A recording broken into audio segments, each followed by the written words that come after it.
Mwiriwe neza muraho, twongeye kubaha ikaze kuri shene yacu ari nayo yanyu, muri ka gace keza tujya tugira ku buzima buzima. Twizeye ko aho muri hatandukanye mumeze neza, abari mu ntara y'amajyepfo, amajyaruguru, uburengerazuba, uburasirazuba, abari mu mujyi wa Kigali, abari hanze y'igihugu muri Afurika, abari i Burayi, abari muri Aziya, abari muri Amerika, aho waba uherereye hose, tuguhaye ikaze kuri shene yacu ya YouTube. Muri kumwe nanjye Twizerimana Ferdinand. Uyu munsi rero tugiye kuganira, tugiye kugufasha gusobanukirwa ese ni gute umugore uri ku nda yitwara.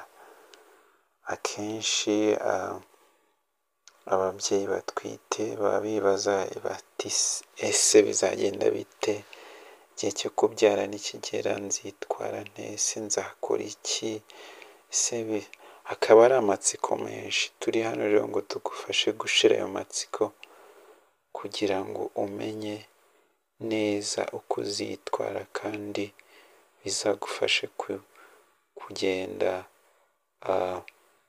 ubicamo neza nta kibazo na gito uhuye nacyo. Muri rusange rero tugiye kubanza turebe se umugore witegura kubyara akora iki, yitegura ate. Niba utarakora subscribe rero yikore kugira ngo ibiganiro nk'iki ntibijye bigucika. Reka tubanze rero turebe se umugore ugiye kujya kubyara, donc uri mu minsi ya nyuma, mu gihembwe cya nyuma cyo gutwita, se yitegura ate. Icya mbere, umugore we n'uwo bashakanye cyangwa n'uwo babana bagomba kumvikana mbere na mbere aho azabyarira. Nimba uzabyarira ku kigo nderabuzima ukabitegura, cyangwa nimba ari ku bitaro, nimba ari kuri kirinike runaka, ibyo byose ukaba ubyiteguye. Icya kabiri, umugore utwite n'uwo bashakanye bagomba gutangira kubika amafaranga azabafasha mu byo bazakenera mu gihe cyo kubyara. Ikindi ni ugutegura ese ubwishingizi mu kwivuza burahari, abakoresha mituweli, abakoresha rama, abakoresha memayi n'ubundi bwishingizi butandukanye, ukaba uri sire, ubizi neza ko ubwishingizi bwawe buri gukora. Ikindi ni byiza kuba uzi ubwoko bw'amaraso. Ni byiza cyane cyane ko iyo ugiye kwisuzumisha mu gihembwe cya mbere, ukijyayo bwa mbere baba baragupimye ubwoko bw'amaraso yawe. Ni byiza rero kuba ubuzi, kubera ko ushobora kujya kubyara ukagira ikibazo cyo kuva, bikaba ngombwa ko wahabwa amaraso. Iyo uzi ubwoko bwayo rero byihutisha icyo gikorwa cyo kuyategura.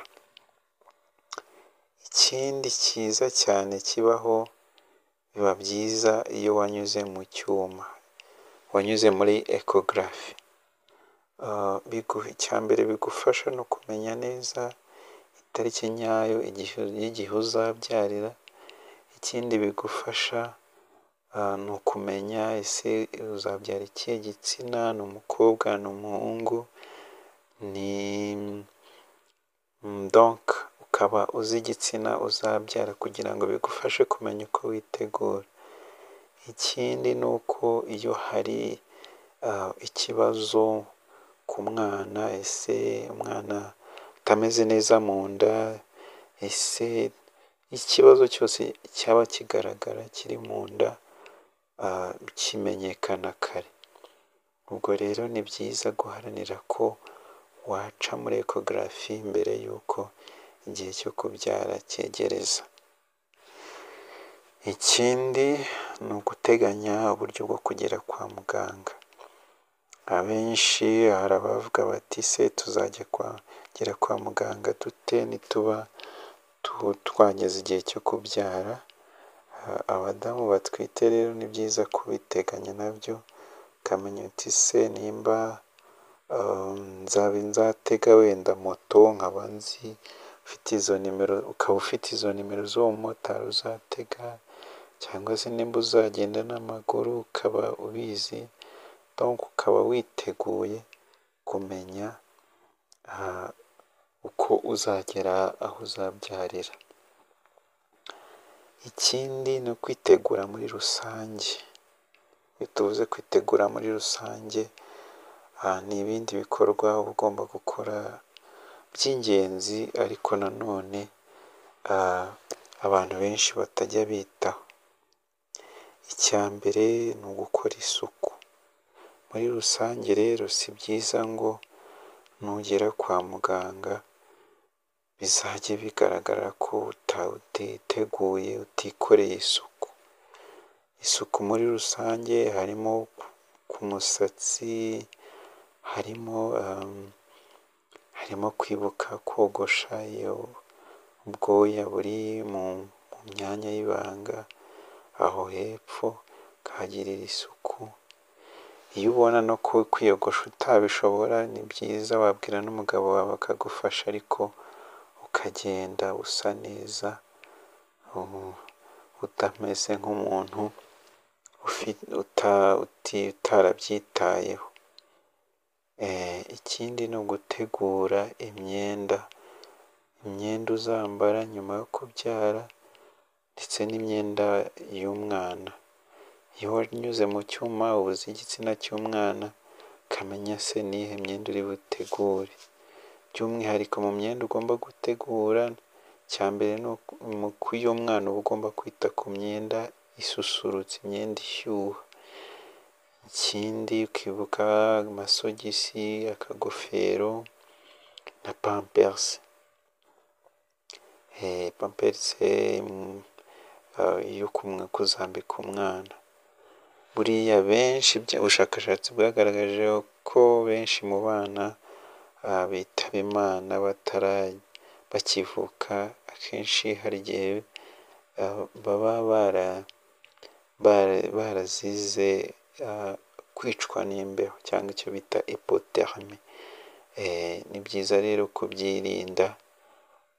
Ikindi mu byo utegura nawe nk'umubyeyi, ugomba kwibuka nawe pampersi yawe.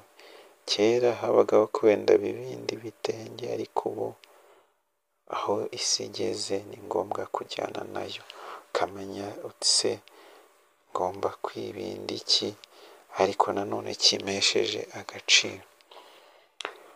Muri rusange rero mu myiteguro ni icyo ngicyo wenda umuntu yaba ababwiye. Reka dukomeze n'ibimenyetso bikunda kugaragara, ibimenyetso uzabona bikakumenyesha ko byibuze cya gihe cyo kubyara cyageze. Ibyo bimenyetso ni ibi bikurikira. Icya mbere, uzagira icyo bita ibise, biza bikurikirana kandi bikamara akanya. Ndabyumva neza ko abagiye kubyara bwa mbere ushobora kwibaza ngo ibise ni iki? Ibise ni uburibwe bubaho, uribwa mu kiziba cy'inda n'umugongo, bikabaho mu gihe runaka ku mugore utwite, bikabaho mu gihe runaka, bikamara umwanya runaka, bigahagarara, bikaza kongera bikagaruka. Akenshi nk'iyo bibayeho ugakora nko ku nda yawe, uba wumva isa n'ikomeye. Ibyo ni byo bita rero ibise. Ikindi, ushobora kubona uruzi ruvanze n'amaraso ruva mu nda ibyara, cyangwa ukabona amatembabuzi nyine udasobanukiwe arimo arasohoka mu gitsina. Ibyo nabyo ni ikimenyetso cy'uko igihe cyo kubyara gishobora kuba cyegereje, ugomba kwihutira kwa muganga. Ikindi hari ubwo hashobora kuza amazi menshi cyane aturuka mu mura agasohoka mu nda ibyara, bigaragara ko ari isuha yamenetse. Iyo bibaye bimenyesha muganga byihuse. Muri rusange rero ni ibyo bimenyetso bikunda kugaragara ku babyeyi bari ku bise cyangwa ababyeyi bari mu gihe bategereje ko bagiye kubyara. Muri rusange rero hari inama ugomba kumenya zagufasha igihe uri ku bise kugira ngo ubashe kwitwara neza, ubashe kubona outcome cyangwa ubashe kubona ingaruka nziza zivuye mu myitwarire myiza wagize igihe wari uri ku bise. Icya mbere, umugore ashobora kumara byibuze amasaha 12 ari ku bise uhereye igihe yabitangiriye. Muri icyo gihe cyose umugore aba agomba kurya, aba agomba kunywa. Muri rusange hari abantu ababyeyi bajya ku nda bakanga kurya. Si byiza rero kuko bituma umubiri ucika intege, bikaba byanatuma umwana ananirwa cyangwa nawe bigatuma utagira imbaraga z'umubiri zagufasha mu gusunika umwana kugira ngo igihe cye cyo kubyara nyine kiba cyegereje, uze kuba ufite izo mbaraga zo kuba waba ufite imbaraga zagufasha kugira ngo usunike umwana. Iyo igise kigufashe rero uri ku nda, uba ugomba gufunga umwuka mu mazuru hanyuma ukawusohorera mu kanwa. Ibi bigufasha mu kwinjiza umwuka uhagije, ukabona oxygen ihagije. Ikindi n'igihe ufite uburibwe bukabije birakorohereza. Ikindi, iyo umugore ari ku bise akumva ashaka kwituma ibikomeye, ntabwo ajyayo ahubwo abibwira muganga. Biba bisobanura ko umwana ashobora kuba arimo asohoka. Ikindi, umugore uri kubyara aba agomba gukurikiza inama ahabwa na muganga igihe arimo arasunika umwana. Muri rusange no kumva ibyo muganga akubwira ukagerageza kubishyira mu bikorwa. Nubwo uba uri kubabara ariko uba ugomba kugerageza kuko biragufasha nawe bimufasha kugufasha. Muri rusange rero ku bagore bari ku nda hari bimwe mu bimenyetso mpuruza bibaho bikaba byatuma witabwaho n'abaganga, harimo no kuba wenda banakubaga bitewe n'uko hari izi mpamvu nyine zishoboka ngiye kukubwira. Icya mbere, ushobora gutinda ku bise bigatuma umwana ananirwa. Ni ukuvuga ko ushobora kurenzaho amasaha 12 ukiri ku bise. Icyo gihe rero bikaba byatuma umwana umuri mu nda ananirwa cyane. Muganga iyo agupimye arabibona ko umwana ashobora kuba ari kunanirwa. Icyo gihe rero uzaba ukeneye kwitabwaho byihariye. Rimwe na rimwe bahita banabajyana muri salle d'operation bakababaga. Ikindi ni ukuva amaraso menshi aturuka mu nda ibyara. Igihe bibayeho, iyo uri ku nda cyangwa uri ku bise hakabaho ko uva amaraso menshi, ni bibi cyane. Bishobora kugaragaza ibintu byinshi, harimo n'uko wenda hari igihe bise bishobora kuba byinshi, nyababyeyi wenda ikagira ikibazo igacika se cyangwa igashwanyuka. Icyo gihe rero byaba ari ikibazo. Rero igihe habayeho kuva amaraso menshi cyane, nabyo ni ikimenyetso kibi cyane ku mugore uri ku nda bukeneye gufashwa by'umwihariko n'abaganga. Ikindi ni ukubona urureri ruhuza umwana na nyina rwasohotse mbere y'umwana mu nda ibyara, nibyo bakunda kwita mu cyongereza ngo code prolapse cyangwa prolapse du col. Donc igihe habayeho ko urureri cyangwa urureri rwasohotse mbere y'uko umwana asohoka n'ikibazo. Ikindi ni ukubura umwuka wo gusunika umwana, kunanirwa gusunika umwana cyangwa umwana. Akenshi bibaho igihe wenda umwana yaje nabi cyangwa se n'umubyeyi yananiwe cyane, yagize uburibwe bukabije cyane akagira ubwo akananirwa gusunika umwana. Icyo gihe rero iyo bigenze bityo nabwo hari igihe biba ngombwa ko bakubaga. Ikindi ni ugutinda kuvuka kw'iya nyuma. Iya nyuma benshi ntibayisobanukirwa, ariko ubundi igihe umubyeyi ari kubyara habanza ko umwana abanza yasohoka. Nyuma yo gusohoka rero hari ingobyi yabagamo mu nda. Iyo ngobyi ariyo bita placenta, niyo bakunda kwita iya nyuma.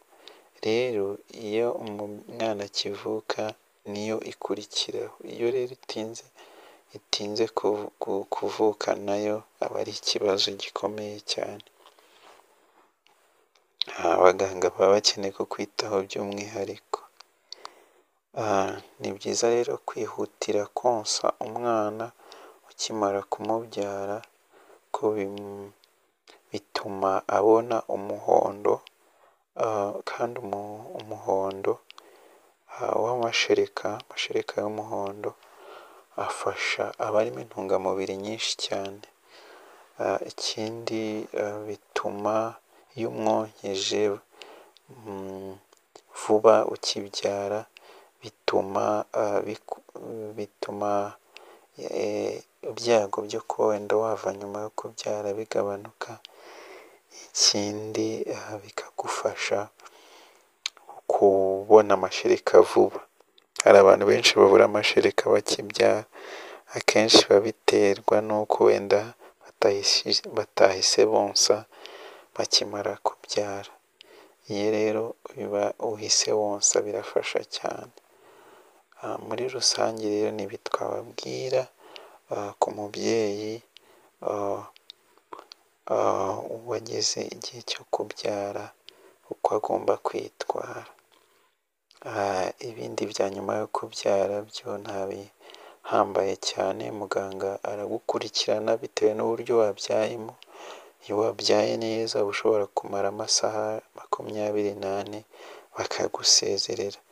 Iyo wabyaye ubazwe nabwo biba bitegetswe ko byibura uba ugomba kumara amasaha 48 kwa muganga, ni ukuvuga iminsi byibuze 3. Ku munsi wa mbere, umunsi wa kabiri, umunsi wa gatatu bakagusezerera.